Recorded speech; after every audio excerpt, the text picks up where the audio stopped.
Hey guys, so it's the first day of the US Open and I think that you should watch this video before you watch any tennis because it will get you pumped up. If you haven't been pumped up for tennis and you just haven't been paying attention because of the whole pandemic situation, you know there's going to be no fans and it feels kind of dead to you right now, watch this video because my buddy from Coffee Break Tennis, Matt Bradshaw, he is just so enthusiastic about the game and he's going to just show you how, hey, there's still great tennis about to be played here, even without Federer, even without Nadal, and no one loves Federer more than my buddy Matt.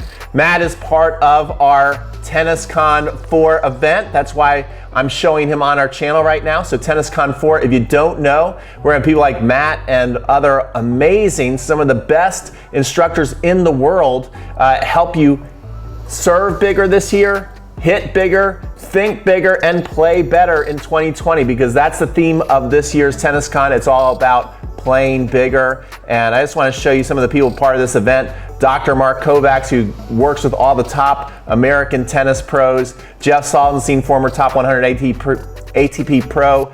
Ian Westerman, who has the most subscribers on YouTube in the world for tennis.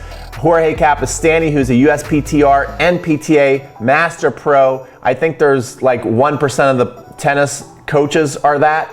Lisa Dotson, who's created her own serving tool. Alex and Simon, I think they're second behind Ian Westerman with subscribers. And Alex has played, I think, all the majors except for the French. Anyway, you can go to this page. It's going to be in the description below. You can go to this page to see all the amazing instructors we're going to have for Tenniscon 4. But right now what I want you to do is check out my buddy Matt's video. Make sure you go to Coffee Break Tennis today and you smash up his subscribe button because he's going to be covering the US Open each and every day and no one does it better than Matt. All right, take it away, Matt. Well, here we are on the eve of a tournament that many of us thought would not happen, but it is, in fact, going to happen, the 2020 US Open, and who knows, it could be the last slam of the year. Hopefully we will get to see the French Open. But one thing I'm hearing a lot is just give the trophy to Novak Djokovic. And a funnier thing I hear is, look at this draw. It looks like an ATP 250. It looks like a minor league event. This draw is a joke. Well, is it really? Put this on the screen. Let's take a look. Here is Novak Djokovic Australian Open 2020 draw and his US Open last year draw. So back to the AO in January and 1 year ago at the US Open. Are these draws really that different? Yes, Roger and Rafa are gone, and that is a big deal for sure. But let's isolate outside of that. Is it that different outside of Roger and Rafa? Well, one thing I noticed right away is you see AO 2020 and US Open 2019, the final for Djokovic is either Nadal Thiem or Nadal Thiem Medvedev at the Australian Open this year. Well, this year it is Thiem Medvedev, so that's exactly the same minus Nadal. Federer and Berrettini in January were the semifinal projected seeds for Djokovic to meet. Federer at last year's U.S. Open. Djokovic didn't play Federer at last year's U.S. Open. He didn't play Berrettini. He did play an injured Federer at the AO 2020. This year, Tsitsipas, Zverev, Schwartzman. Federer, even if Djokovic had made the semifinal, Federer wouldn't have been there at last year's U.S. Open. So I don't even remember who it would have been, but probably not as tough as Tsitsipas, Schwartzman even, or Zverev. Schwartzman's a tough challenge, and Sasha Zverev, in theory, should be. Maybe he will. I think he's going to lose first round. He drew Kevin Anderson for his first round. So a couple come all the way to New York, Sasha Zverev, for a couple first-round losses. How about that? If we look at the quarterfinal stages, this year, Goffin, Krajinovic, maybe Opelka. David Goffin drew Opelka in the first round. How about that? Before it was Tsitsipas, RBA. And at the last year's U.S. Open, it was Medvedev, Fognini, Fritz. That's pretty weak. So this year, Goffin or Krajinovic, I say that's tougher opponents than Fognini and Fritz. And Medvedev, he's still there, right? He's just moved up since last year's U.S. Open. He's no longer a potential quarterfinal threat. Fourth round, where Djokovic did lose last year, Wawrinka, Hurkacz rhymes with Latch, and big Kevin Anderson. Schwartzman, he's got to play him, but later. I mean, these are all the same people. It's the usual suspects have shown up. Let's look at the early rounds. Carballes Baena, Struff, Zoomer. Yeah, Struff was kind of a tough draw for the first round last year at the Australian Open, but is it really that big of a deal? Sam Querrey, kind of a tough draw. Obviously, he must have been coming off of injury at last year's U.S. Open to be playing Djokovic that early in the second round.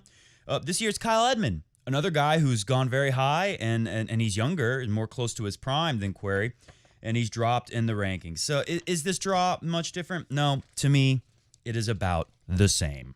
And Martina Navratilova made a great point. She said something along the lines of, how many times do you see these big, scary players in a draw and you don't even play them, right? Think about 2017 U.S. Open win for Rafa. Well, I can't remember what it was, but didn't he not run into anybody ranked inside of the top 30 other than Kevin Anderson at the time? You never know. There could be all kinds of people in that draw that you say, oh, that's a tough draw, but there's no guarantee you're going to have to play them. So I don't think there needs to be an asterisk at this U.S. Open. And another great player from the past, Mats Wilander, he said Djokovic hasn't had perfect preparation. Now, by no means am I trying to say Djokovic isn't going to win. He's the favorite. He should win. For Team Djokovic, for Joker faces, Joker fans around the world, if Djokovic doesn't win this, it's a tragedy, right? It's kind of a failure. So if I was a big Djokovic fan, I'd be fully expecting him to win this tournament, and I would be very, very distraught if he didn't, if Djokovic was my favorite instead of Roger Federer. But Mats Wilander, he pointed out Djokovic has not had a perfect preparation. Some of these young guys, they don't really know what a perfect preparation is. Wilander said, no one's had a perfect preparation for this tournament, really, because of all the stuff going on around the world right now. But Djokovic knows what a perfect prep is before a slam, and he knows he hasn't had it. Whereas some of these young guys, they don't know. Ignorance is bliss, and maybe they'll go out there and just have a great run. Who knows? It's a little early to say anything. We've seen Djokovic struggle with the neck and the stomach problems, but I want you to remember this. If you got excited seeing Djokovic almost lose to Roberto Bautista Agut, if you got excited by any of that, just remember this. Here's Djokovic, hunched over, dying. We've seen him bent over at the back of the court. We've seen him retching at the back of the court. And then he throws a 7-0 bagel in the tiebreak on Roberto Bautista Agut, who walks to the net, shake hands, or touch rackets. And look at this, literally scratching his head after the Joker did what the Joker does. He should win the U.S. Open.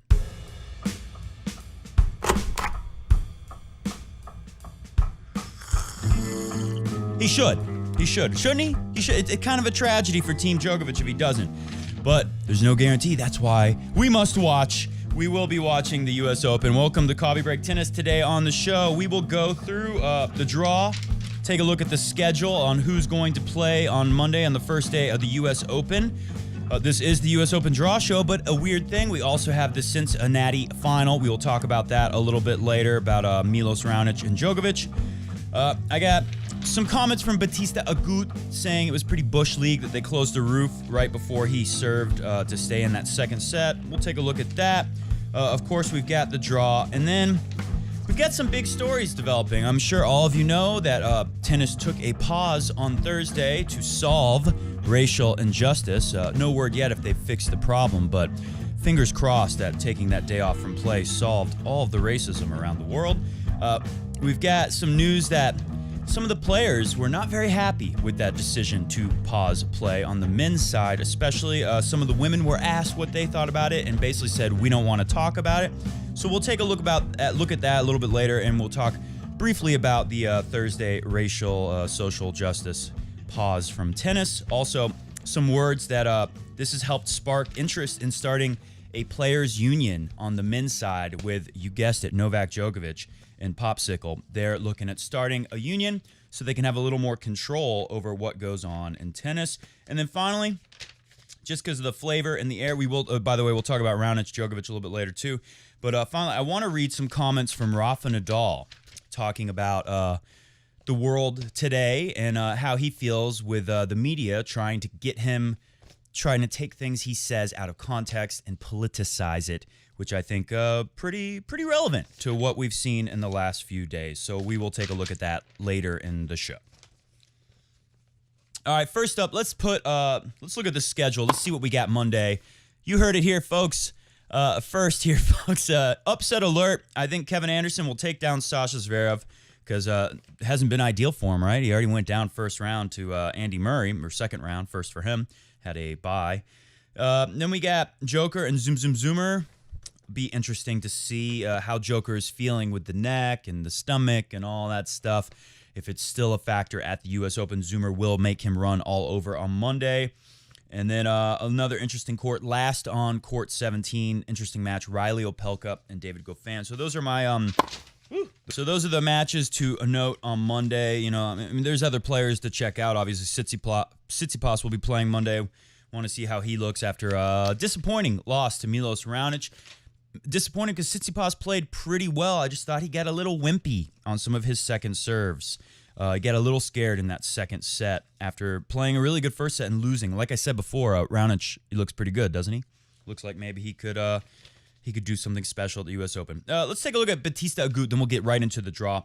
Roberto Bautista Agut says, quote, "Everybody knows that they could wait a little bit, no?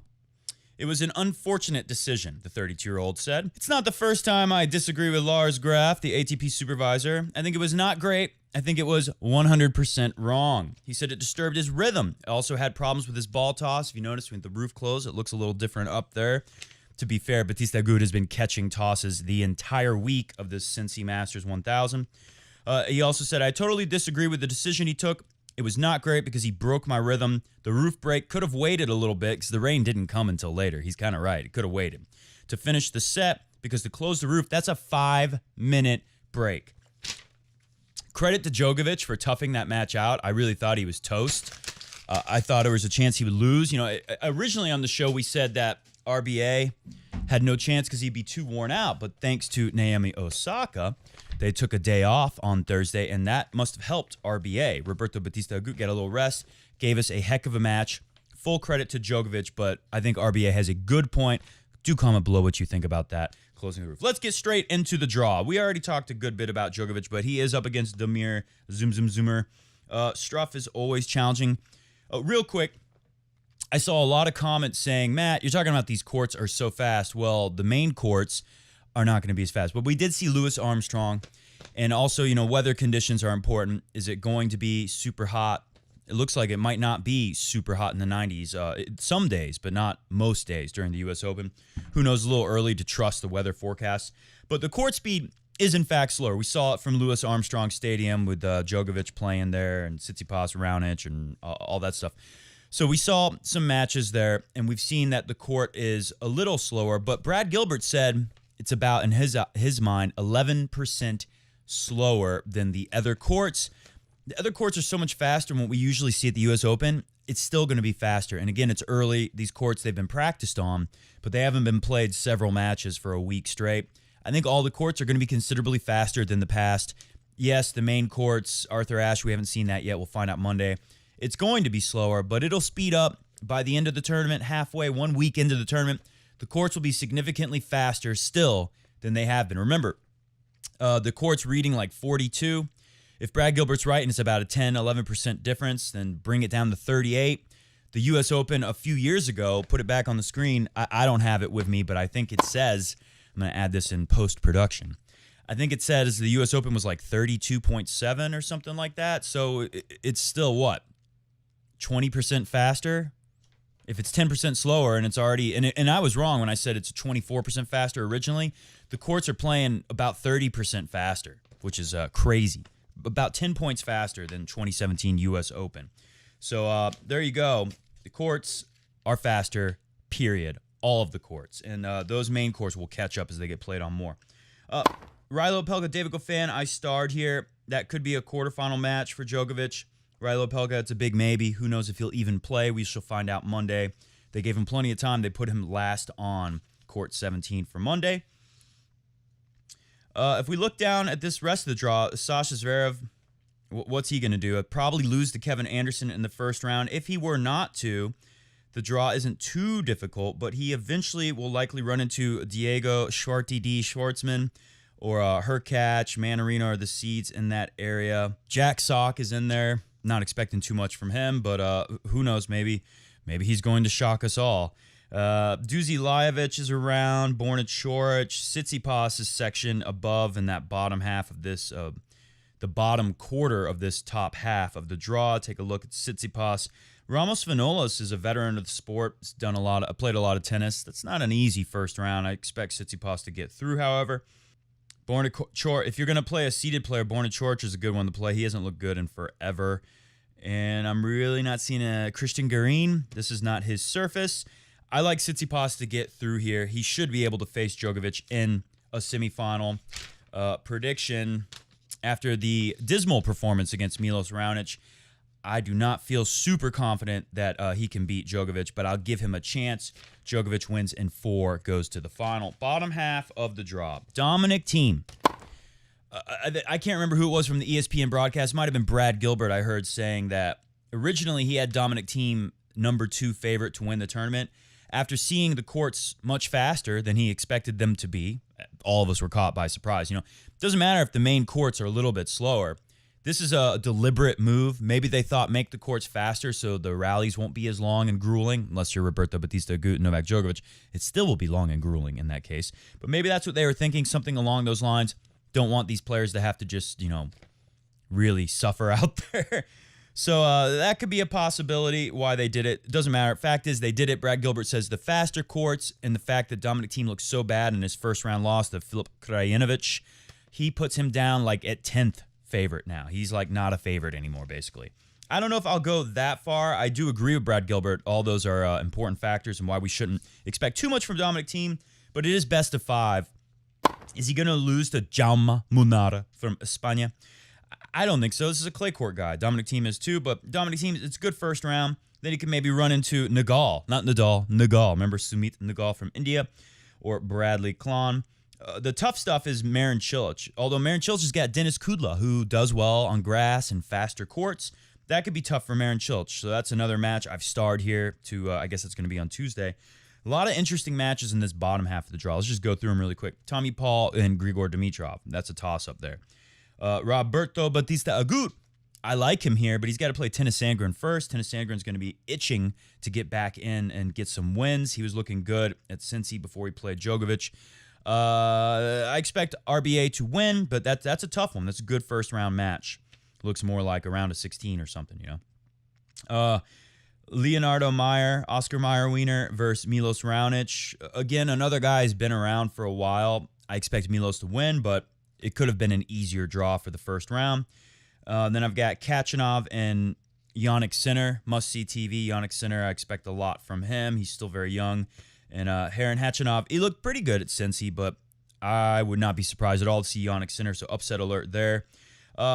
Felix Auger and Andy Murray second round is something that we will probably get. Yoshihito Nishioka is a tough customer. Will make Andy Murray play a lot of balls, but Andy Murray looked good to me, even though his movement isn't the same. He knows how to play a fast court. He looks pretty good, so that'll be interesting. Medvedev, who looked pretty good in Cincy, he really doesn't have anyone too dangerous to worry about. Like the seeds are Dimitrov, Basilashvili, Guido Pella.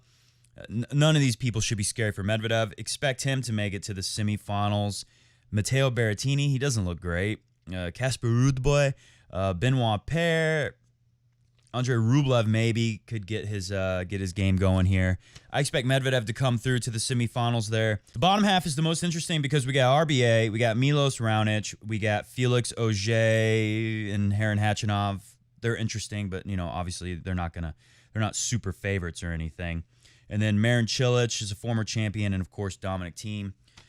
Pretty interesting, but I like Milos Raonic still to come through here, or Medvedev. So it's going to be a Medvedev-Raonic semifinal is my prediction. Unless Dominic Thiem really gets things going, that would be a quarterfinal. There's your draw. After going through the whole draw, I feel more like Djokovic is going to win. But I give Raonic, Medvedev, Dominic Thiem. All those guys could potentially beat Djokovic. It's not impossible. So comment below, how do you rank the threats to win the U.S. Open? Obviously, Novak Djokovic is a big number 1. I put Milos Raonic at 2 or 3, somewhere with Medvedev. It's a tough call. Tsitsipas is obviously going to have a chance. It's hard to argue that it looks like a minor league draw, but that's just the nature of the sport. You could say, with Roger and Rafa missing, Djokovic is residing within a weak era. All right, we go to ubitennis.net. This is an article by a feller named Tony Fairbairn. This is from, I believe, from today. Yes, from August 29th today. Mixed messages over social justice leaves question marks over tennis's unity. It was an unexpected and perfect scenario for Naomi Osaka. As she said after her eventual semifinal win over Elise Mertens, I don't think it would be that big of a deal. I didn't think it would be that big of a deal, saying that she's going to boycott over, and remember, she did use the word genocide. That was the word she used. I noted, interesting that the media, when they reported on what she said, they read her comments above and below the words, there is a genocide happening in the U.S. That's what she said. So maybe she's not familiar with that word. Maybe she hasn't looked it up on dictionary.com. I didn't think it would be that big of a deal, saying that I'm not going to play and boycott the tennis tournament because of a genocide. I didn't think it would be a big deal. Then I got a call from Steve Simon. That's the CEO of the Women's Tennis Tour, the WTA, and he said he was really supportive. My one thing, I didn't want people to blame me for the one-day break if I messed up their schedule, but everyone I talked to was really supportive. It was interesting seeing interviews with Osaka yesterday. She seemed to do kind of a 180. She said, "Oh, I didn't know. I'm so sorry." She's very apologetic, very mousy. Kind of reminds you of the trophy ceremony when she beat Serena a couple years ago at the U.S. Open. She was kind of scared, childlike. It was interesting. She said she had no idea it would be a big deal. Maybe she honestly didn't, but the media will always try to make it a big deal. And it happened, let's face it. Whether or not you like your sports being more political, it got way more political, and a lot of people don't like that. You know, it's an international sport, so I'm not surprised to hear that some of the guys in the locker room, all of them are from different countries, right? Who are the Final Four? Was there one U.S. player? I don't think there was. Milos Raonic would be the closest to this country, the United States, from all the players. So no surprise that international players who, you know, like Victoria Azarenka, they talked to her. She didn't want to talk about it. She doesn't think about it. You know, there's a lot of crazy stuff going on in her country, in Belarus. Like, are we going to set the precedent that we're going to stop play every time something bad happens in the world? It's an international sport. There's a lot of bad stuff happening. Are we going to boycott every week of tennis? Because if this is the standard, there will be no more tennis, because there's pretty much always something horrible happening in some corner of the world. So I know some Europeans and Eastern Europeans feel like there's already too much of a focus on the U.S., as if stories in the U.S. are the center of the world. So a lot of people, a lot of players, I'm sure, felt like we're going to take a break from the tennis tournament because of some domestic issue in the U.S., and they don't really care. So anyways, let's take a look at this article. However, tennis's united stance did not last long, as during yesterday's press conferences with Naomi Osaka, Elise Mertens, and Victoria Azarenka, the WTA's moderator reiterated that questions should stick with the tennis. A disappointing setback with that same tone seemed to be missing when other issues have been brought up in previous conferences, such as the Belarus protest. In addition, Victoria Azarenka refused to answer the question about tennis's pause to celebrate social justice, with also there being speculation that the male tennis players were not pleased that tennis was paused for a day without their consultation. This latest obstacle shows that tennis is more divided than ever before with Naomi Osaka's hopes of long-term longevity fading quite quickly. Now ahead of Novak Djokovic and Vasek Pospisil, the Popsicles Player Association, that may not include women, there seems to be no united way forwards. Now ahead of the U.S. Open, the players and tennis governing bodies seem more split than before on tennis's direction. Naomi Osaka made her voice known on Thursday, blah, blah, blah, blah. Her colleagues supported her, she said. So I thought I had the quote on here. I don't have the quote. The quote's from Victoria Azarenka. She said, "I don't think about this stuff. You know, I don't want to talk about it. Let's talk about tennis." And I can't remember what else they said. But basically, their quotes were along the lines of, this doesn't concern me. It's a domestic U.S. issue. Then there were some tweets and rumblings from Ben Rothenberglers and what's his name?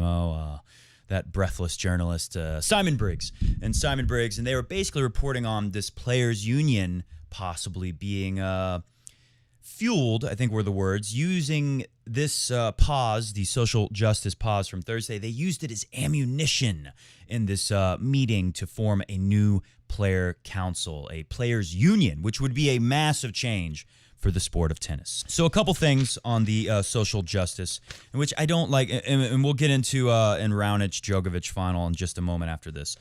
We'll do a couple things, and then we'll read some Rafa words, and we'll get into that. There's no denying when you politicize your sport, you politicize your product. And remember this, tennis is a product. It's no different than buying something from a store in a box. The way we project tennis in the media, the way the media projects it, the way it's presented by ESPN and the broadcasters, that's like the box you put your product in. When you make it very political, no matter what you're saying, no matter what cause you care about, you're going to turn a lot of people off. It's always going to happen, whether that's a good thing or a bad thing. It's Naomi Osaka's right to do whatever she wants. Any of these players can say whatever they want. I have no problem with that. But when the whole sport swoops in and makes it all more political, like we saw when they canceled play, it's a little bit different than one player speaking up about their personal opinions. This is a global sport. If it's the new precedent to cancel play every time something bad happens, be prepared to never play tennis again, because bad things happen almost daily in every corner of this world. Don't forget that. A couple words from Rafa Nadal, because this is, I thought it was pretty important stuff he was saying that really captures today's world. Today, absolutely nothing can be said because, unfortunately, they are radicalizing us. I'm not interested in participating. By the way, this is in response to the media got onto him about he was critical of Spain's coronavirus has not been handled very well in Spain, if you don't know. And Rafa said some critical words of local government, how they are dealing with COVID-19.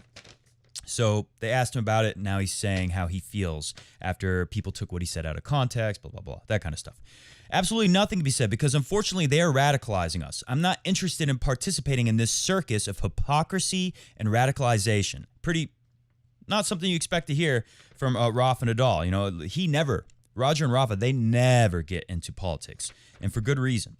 You know, you don't want to divide your audience. There's a lot of people that love Roger and Rafa. If you start talking about any political issues, you're going to turn a percentage of them off. I'm from another era. I was not born with social networks, nor have I grown up with them. I live a little outside of all that. I said what I felt at the moment. I'm a Spanish citizen like any other. I have the same right to express my opinion as any other citizen. If my statements have an impact or are wanted to be used politically by one side or the other, that no longer depends on me. I'm not going to enter into the radicalization that many intend to implant in this society, in which they try to make controversy with everything. There has come a time when anything that is said is political. The flag is political. If one says what they have done is right or wrong, it's political. One can no longer freely express what one believes because then you are speaking ill of some government. I never spoke ill of a government. I expressed an opinion that I believed at that time, and the truth is that I expressed it with the utmost respect. And then finishing, Rafa says, when I speak, I do it simply as a citizen with humility that my knowledge allows me. Because in the end, the only thing I am is another citizen. I am not a doctor. I am not an athlete.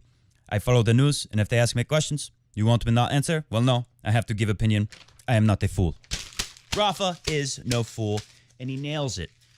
It was painful to watch ESPN break away from the Roberto Bautista Agut and Djokovic match to do like a 10-minute interview with Osaka, where I thought, it was a decent interview from Osaka, but Chris McKinstry from ESPN was constantly pressing her, trying to get her to say more political stuff. She said, how do you feel about what's going on? She answers the question. She said, what do you want to see? What kind of actions do you want? She's really trying to get her to get involved. It looked like she wanted Osaka to dive into like a full political discourse during the Djokovic match. Rafa's right. They're always going to take what you say and blow it up in the media and make it as big of a story as they can possibly make it. And I don't think it's a good thing to do to your sport. You might potentially alienate a lot of people, turn off a lot of people, and just crush tennis. If you cut down the fan base of tennis, it's not a good thing for the longevity of the sport in the long term. All right.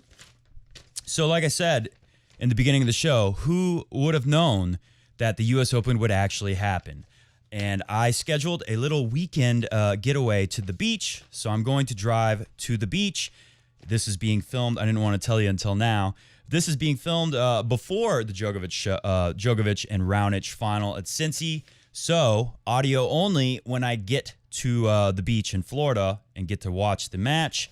This video will be posted after I add some brief audio commentary discussing Djokovic and Milos Raonic. I think Raonic has a chance to win. We shall see. I haven't looked at weather conditions. If the conditions are playing slower, I think Djokovic will probably win. But if the conditions are quick weather and they don't close the roof like they did to poor RBA, I think Raonic will like his chances a lot here. All right, we'll be right back.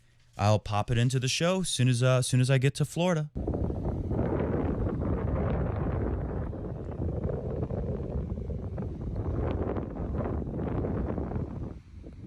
Well, a lot can happen in a drive to Florida from Atlanta, Georgia. My goodness.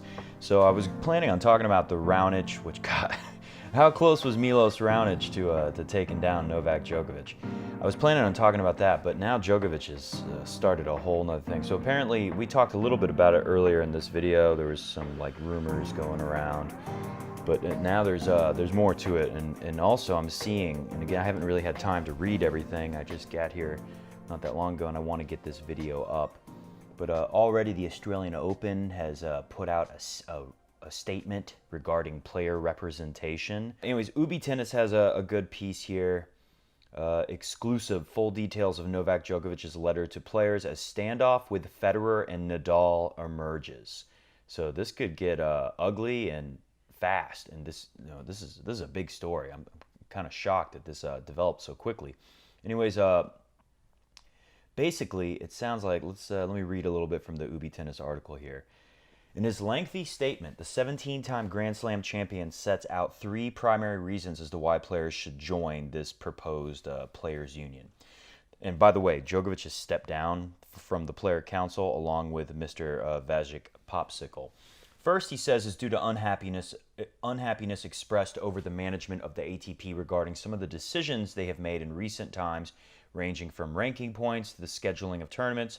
Andrea Gaudenzi, the new ATP chairman, he started his role as ATP chairman at the start of the year, although a critical Djokovic writes it's the process of lack of communication with players and big decisions and exclusion of players that is bothering me. And then this next part, I'm reading this and it's making me think about the Russian Revolution a little bit. Secondly, the move has been made in order to help players generate what is being described as executive power. Djokovic wants executive power. Or in other terms, according to Ubi Tennis here, the absolute right to have a direct influence on decision making.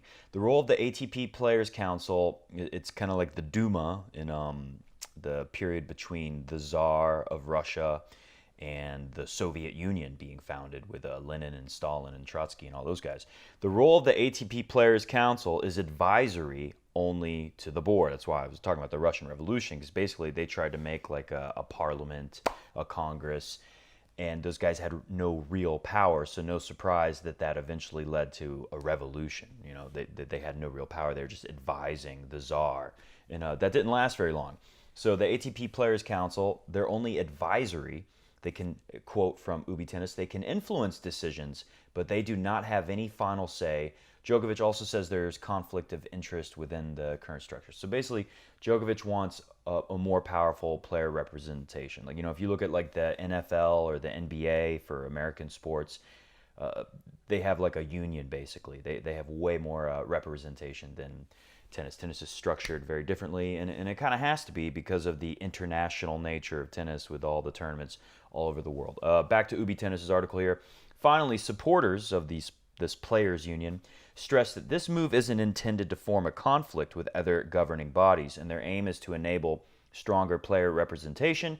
Djokovic claims the majority of those in the top 500 in singles and the top 100 in doubles want this to happen, although Ubi Tennis cannot verify this. Yeah, well, I guess you'd have to send a questionnaire. Rafa Nadal, all right, this is from Eurosport. It is time for unity. Rafa Nadal, Roger Federer, and Dan Evans, Dirty Dan, and throw Andy Murray in too, criticize this breakaway players union. Some of the world's leading players have called into question the timing of this decision. Novak Djokovic is making his move. I mean, he's been involved in this kind of stuff. This isn't new, but I mean, I guess if you want to do it, if you're Djokovic, do it now during this U.S. Open, because there's more attention on tennis, you get more attention. So here's a quote from Rafa Nadal. The world is living a difficult and complicated situation. I personally believe these are times to be calm and work all of us together in the same direction. It's time for unity, not for separation. Roger Federer. I agree, Rafa. There are uncertain and challenging times, but I believe it's critical for us to stand united as players, as a sport, to pave the best way forward, Rafa. Speaking to The Guardian ahead of the U.S. Open, British #1 Dirty Dan Evans echoed the comments made by his illustrious competitors. I've received the emails of the player union, said British #1. I think now is horrible timing to be talking about that sort of thing. For what it's worth, I think the ATP do a great job for us, and I won't be signing the sheet of paper that they want, meaning Popsicle and the other revolutionaries, Djokovic. I had a conversation yesterday with someone in the changing room, and I played devil's advocate on the ATP side. It was not taken very well. Those people who think the union should happen are set on it. This is key stuff here. Dan Evans is giving us a look inside the locker room. Those people who think the union should happen are set on it. And I must say, they are quite passive-aggressive towards anyone who doesn't want to be involved in it. It sounds like politics, huh? It is all about having a vote, but it seems that if they don't like it, they don't like you very much. I don't understand what the vote is. What are they getting in power for? They've just made a new group, but what do? It's not like they have any standing in the game. If the top 10 players don't sign, are they not going to play because of the new union? It is not really a vote. It is signing a piece of paper that doesn't really stand for much. And that is the end of the Eurosport article. Let's take a look at what the AO released just now as a response to this. The 4 Grand Slam tournaments, the ITF, the WTA, and the ATP have released, so they're teaming up against Djokovic and the coup. They've released the following statement. The unprecedented challenge presented by the COVID-19... Oh, I thought I was going to say unprecedented challenge presented by Djokovic. Presented by a COVID-19 pandemic continues to impact our sport and our way of life in ways that we could not imagine. Our thoughts continue to be with all of those affected around the world. To address this extraordinary crisis, our sport and many within it, the players, coaches, and administrators, officials, partners, broadcasters have come together. We've worked tirelessly to ensure a safe return to competition, providing flexibility and fairness through adjustments to the rules, financial support for those who need it most. They're listing, the laundry list of good deeds that they've done for the players. Sounds like they're building a case here to say, why tear this up with a players' union? It continues, now more than ever, we need collaboration and strong relationships. We fully support the ATP in its role in representing the best interests of players throughout this process. It is our responsibility to ensure that our sport emerges from this crisis with strong foundations on which we can build. It is time for even greater collaboration, not division. A time to consider and act in the best interest of the sport now and for the future. When we work together, we are a stronger sport. So they don't mention Djokovic. They don't mention a players' union, but they're obviously this is the response to the formation of a players' union. Anyway, so yeah, I logged in to look at some stats from I had to listen on the ATP Tennis Radio, which they did a great job. I can't recall the names of the broadcasters, but I thought they did a good job. Being stuck in the car and not able to watch. I got a good read on what happened with the match, and let me just say a couple things about that. Maybe we'll do a show. I'm driving back home. Probably Tuesday, maybe Wednesday. Just depends on how things are developing with the Open, how fast I want to get back to Mr. Goat in the Coffee Break Tennis studios. But I will put up some audio-only shows between now and when I get back to talk about what's going on with this, and also, of course, the U.S. Open. I just want to say a couple things about Milos Raonic because I thought he had the firepower to do it, especially on the faster court, and these courts will be. The show courts are not as fast as the other courts that we saw most of Cincy played on, but the courts are still fast overall. And by the time Raonic, I believe Raonic, bottom half of the draw. Raonic would face Djokovic in the final. It could happen. I'll never forget. Roger Federer wins 2012 Wimbledon, then he goes back to Wimbledon for the Olympics on grass at Wimbledon that year, which was kind of a weird thing in itself to see you win Wimbledon and then you go back to Wimbledon like a month later. And he beats Andy Murray in the Wimbledon final, but then he loses in the Olympics Wimbledon final to Andy Murray. So, maybe you could say by the time Djokovic and Raonic play on Arthur Ashe in the final after 2 weeks of play, it's a much faster court. Raonic has a better chance there, but then it's best out of 5, which is a better chance for Djokovic, of course. And now that Raonic is 0 wins and 11 losses to Djokovic, I don't think he can mentally get past it. So the odds of someone stopping Djokovic, it's going to have to be Medvedev or Tsitsipas. Those are guys who've beat Djokovic who know they can do it. Maybe I'm not thinking of somebody obvious in the draw. But it doesn't look very good if you're rooting against Djokovic. If you're a big Joker fan, like I said earlier in this show when I was still back in Atlanta, it'd be a tragedy. It'd be a disaster if Djokovic didn't come away and win this somehow. So things are looking very good for Djokovic, but he has invited a lot of controversy with this players' union leaving the player board, the ATP player board, which is obviously just They make recommendations. They have no real power. Djokovic stepping down, causing a rift. The fact that Roger and Rafa immediately speak out against Djokovic, this is a major distraction. So it's going to be very interesting to see if that can affect Djokovic. But, God, he's so mentally tough. It's hard to see anything stopping him from winning this major. And like I said, the only thing I would say about Milos Raonic is he clearly has the weapons to do it. I don't know if he mentally believes that he can beat Novak Djokovic after being that close. I'm trying to remember what happened in the second set. Obviously, Milos Raonic blew Djokovic away in the first set 6-1. And I can't remember how Djokovic... I remember. Milos had some chances early on in the second set to break Djokovic. He had some looks and games. I don't remember how many break points he had, but he had moments where he could have made things happen. Djokovic looked a little wobbly on some service games. And then, of course, Djokovic breaks. Raonic doesn't look back in the second set. Milos served, I remember the third set very well. Milos was serving 2-0 to go up 3-0. Djokovic wins 2 games in a row to make it 2-all. I can't remember if he broke Milos there and went up 3-2 and then 4-2. It doesn't matter, though, because to break Djokovic in the final set and serve with Milos Raonic's game and then have like a little mental wobble and not get the 3-0, be one thing if you went up 3-0 and lost, but the fact that he had the chance to go up 3-0 and he couldn't even do that, it tells me that you're 0-11. You're crazy if you bet money on Milos to take down Djokovic in the final. Maybe the conditions will be more ideal, but I don't care what conditions they are. After today's match, it's really hard for me to see a way where Raonic beats Djokovic. He could win the U.S. Open, but somebody in the top half is going to have to beat Djokovic, and I don't think Sasha Zverev is going to do it. All right, hit the music. We're getting out of here. I'm tired. It's been a long day, but we will be back Monday. I will do an audio-only podcast show like this. This show is finishing on Monday, and catch you up on, we'll talk about after the matches are done at night. We'll talk about how Djokovic looks, see if the neck is still an issue or stomach problems, but, he probably still wins, even if it is an issue. If his neck is bothering him, his stomach is bothering him, do you think anyone here is really going to beat Djokovic? If you had to put money on it, I guess you got to go with Medvedev. See you.